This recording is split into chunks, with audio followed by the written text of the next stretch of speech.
limousine. Take your steel beam and go.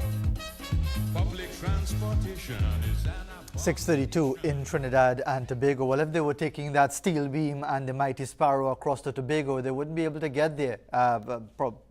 It might get there eventually, but there'll be all sorts of inconvenience in getting there. You'd have to put the steel beam on the boat, and hopefully it would go today. Then you'd have to go into the airport and wait to catch a flight for hours, and eventually you would get there. When you get there, then the steel beam eventually arrive. Somebody might have gone with it from the port or so on. So there might be a number of issues. And look, the ferry situation in Tobago, to and from Tobago, continues to worsen. It's gone past the state of a crisis, certainly for the people of Tobago. Whether the people of Trinidad see it as a national crisis might be up for debate depending on political allegiances. You know how these things go. But we're going to be joined now on Skype, via Skype, by the Vice Chairman of the Tobago Division of the Trinidad and Tobago Chamber of Commerce, Attorney at Law Martin George is with us. Mr. George, very good morning. Thanks for joining us this morning. Hi, good morning to you, Fazil, and good morning, Trinidad and Tobago. And your own perspective, because you continue to hear that, again, and it gets very political, nobody's suffering in Tobago. These pseudo business people, they're not real business people, and that's what they're hearing from the government side of things. From your own perspective, the implication is that the division of which you are a part are just making things appear a lot worse than they really are, and the government is doing its very best in extremely trying circumstances, and that they're just complaints non-stop. How do you contextualize the situation from the Tobago Division's point of view?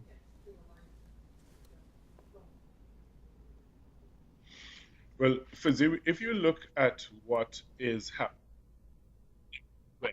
take for instance, if we use the scenario, Player Media as an example, where you see newscasters, reputable, recognized newscasters have read a prepared script, basically trotting out a position regardless of what the reality is. I think that is a good reflection of what you see from the official lines and the official statements that have been coming out. You've seen the authority give several different versions, none of which could ever make sense, some of which actually conflict with each other. In fact, even from the governmental level, you've seen conflicting statements. So it appears that out of this entire debacle, the way you can assess the performance thus far is that so far the government has not been able to fix one single thing of the seepage between Trinidad and Tobago. And yes, this from that position, because it's something that is actually fundamental in terms of the right of free movement of people, and it's not just a Tobago issue. I want us to be clear on that. This is actually a national issue. It's a national crisis. Because if you have an entire government, an entire nation that cannot fix one simple issue of a ferry service, efficient, effective ferry service between Trinidad and Tobago, a short distance, in Europe, in North America, in all places all over the world, you have this is not rocket science. I keep saying that, and we must never keep shifting the responsibility from where it lies in terms of the government and authority. Those are the ones who are fundamentally responsible for this fiasco. And given that situation, and given the perspective that you've put to this, what is the expectation now? Because we are told that the Galleon's Passage, from what we understand, is in Hawaii now for its latest series of checks. It's in Honolulu, and it's going to be here maybe at the end of the month, maybe in early May. Are you reassured by any of the information that is being provided in that regard? Well, in terms of the Galleon's Passage, even in regard to that, one wonders, if we are really stranded on Gilligan's Island and whether this Galleon's Passage is the SS Minnow, because you keep hearing different stories, even in relation to that.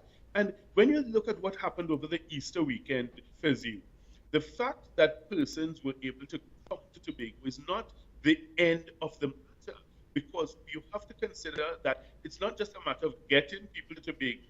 When people want to leave, they must be able to leave on time, on the flight that they've been designated for, and do so without the hassle and the stress of waiting several hours in the airport. Nobody wants to go through that. So when you hear some of the official lines coming out, I saw this absurdity where someone suggested that, it's because the airport is too small, why, you saw lots of people and it looked congested. But if we had a bigger airport, that's just utter rubbish, because the point is you had lots of people because they were not able to get on flights in time. That's the bottom line. And we must not remove at all that fundamental responsibility.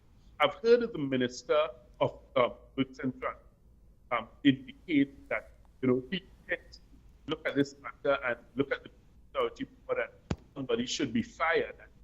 I just hope, one must assume that the minister does have access to a mirror, Of course, sometimes it's necessary to do that, have some introspection, where But he did say, Mr. George, that if somebody will pay the price, even if it is himself, he did mention that. But beyond that, and I mean heads rolling or heads not rolling and so on, is the division in Tobago, are you in any way confident that after all of this stress and economic challenges and huge inconvenience and difficulty and jeopardizing businesses, bringing businesses to their knees, do you repose any confidence at all in this situation being regularized within the next month or two? Well, Fazil, it's difficult to have any sort of firm confidence. I mean, while one will always have hope and one will always try to, have a positive outlook and be optimistic, the track record of performance thus far, if you look at the scenario, because it's shortly after the change of government that this debacle, occurred, right? The utter collapse of the sea bridge. So thus far, the term in office is being defined by this one issue and this one failure. And I wonder, is this the way the government wants to be remembered? That for your term in office, this fiasco has hung over your head and you are not able to fix it? So they're the ones who really should be giving us the predictions and the confidence that, it's going to be resolved shortly. But listening even to the minister himself, he said that, he is disappointed in the Port Authority and their failed promises. So if you was the line minister, citizens on the ground. And as far as the whole situation about how this is affecting business, we've heard this from many of your members. Diane Haddad has been very forthright about it. We've had so many others give their perspectives on it. But again, and it might just simply boil down to simple playing politics, but you have the Member of Parliament, Ayanna Webster Roy, saying nobody's suffering in Tobago, and I suppose you being a legal person yourself, they will say, well, what we meant by suffering is that nobody is in serious physical pain and distress over this situation, therefore in that context, nobody is suffering. I hardly think that she could be engaging in such sophistry, or of language, if you're talking about a serious situation where businesses have actually closed. I think the tape itself did a survey and showed how many businesses had been closed, and I think that was not even the full story. So there is a reality around. I understand even the Prime Minister himself has basically hinted that things are not as bad as they seem. And when you saw the response put out by the Tobago Hoteliers Association, they disputed, in terms of figures in the occupancy level. So, again, it as I say, it reminds us of the Sinclair media situation, that you are coming out to toss out an official line, to say, well, it's all rosy and everything is fine, when the reality on the ground, when you speak to the persons who are actually involved in it, it's clearly not that way.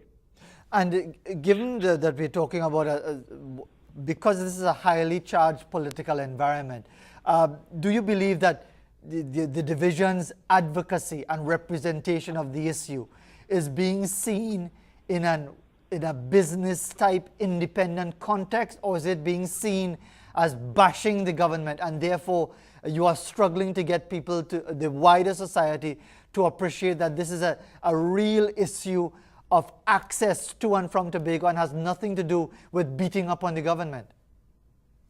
Well, as I said, we must always be careful to frame this issue properly. Once we frame it as a national issue, in other words, Fazil, if you think of, for instance, just look at a simple scenario what occurred a few weeks ago when access over the Lady Young Road was cut off.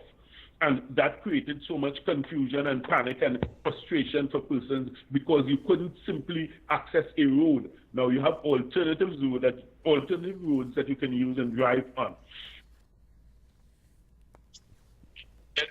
Because they saw that as a major. Now think of the same scenario for persons who can't access Tobago when that is part of the Twin Island state. Then you understand that this obviously has nothing to do with politics. This is a pure and simple logistics that has not been by whoever in office. So it has nothing to do with the office. It's we have to discontinue our discussion, Mr. George, but thanks very much for your perspective, because it's been distorted quite a bit. Hopefully the next time we communicate with you we'll get a more reliable Skype connection, but thank you very much anyway for taking the time to speak with us this morning. Martin George, of course, he's the Vice Chairman of the Tobago Division of the Trinidad and Tobago Chamber of Industry and Commerce, and continuing to express concerns and dismay about the ongoing situation with the sea bridge that has been going on now for a year. We are told that the Galleon's Passage is going to be here. I don't know if the finance minister is discontinuing his tweet updates. Remember, at one point we would get regular Twitter updates on the boat just leave, it just reached by so and so, day by day, they're going to get it, they're painting it now, they're putting up these seats, But I mean, correct me if I'm wrong, but I haven't seen those updates continuing over the last week or so. They've become extremely infrequent, so to the point of being almost none at all. So does that suggest that the government is playing a guessing game with themselves as to when the Galleon's Passage is going to be here?